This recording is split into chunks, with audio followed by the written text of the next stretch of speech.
If Nvidia launched a console tomorrow with a good price, with a fast ARM CPU and 5070 level performance, with all the Nvidia trimmings like DLSS, frame gen, and ray tracing, do you think it would succeed?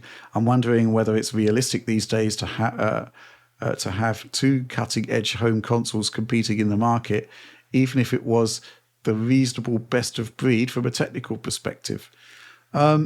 Well, let's sort of focus on the concept of an Nvidia console. My personal viewpoint on it is that, well, when Xbox and Windows merge and PCs are also having decent ARM support, there's no reason why this can't happen. And we're actually going to get a preview of this when the laptop chip, which I believe is a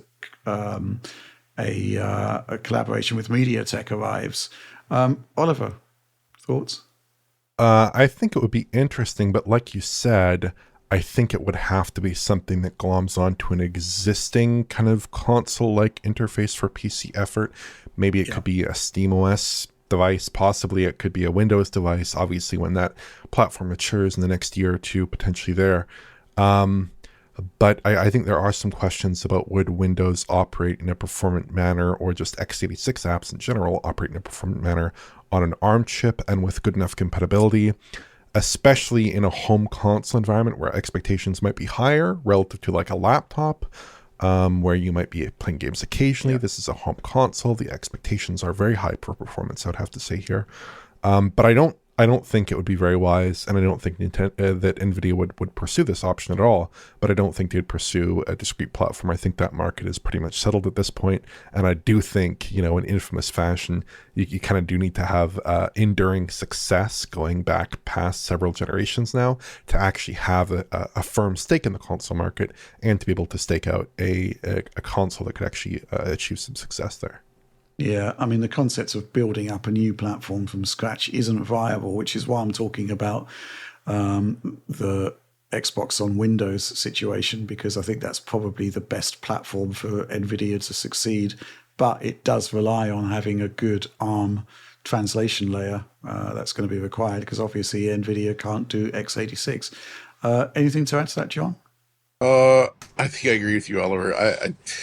Technically speaking, they could do it, but I don't think that there's anything interesting enough to a company like Nvidia to venture out into the subsidized console market by themselves at this point.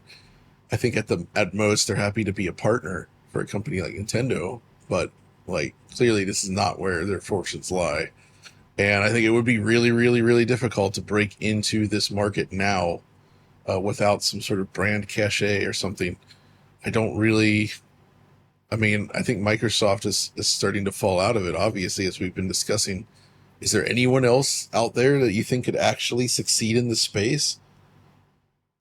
No. I don't think there is. I mean, there are definitely people with the money to do it. Like if Apple wanted to do this, they could do it, but I don't think there's like a really compelling reason to do it as an alternative to like Nintendo or Sony or even Microsoft. I don't think there's I feel like it's too late. Like when all those consoles originally were released, like when they first made game consoles in the early days of the stuff, making new games was a smaller proposition. You could do it with a far less staff in much less time.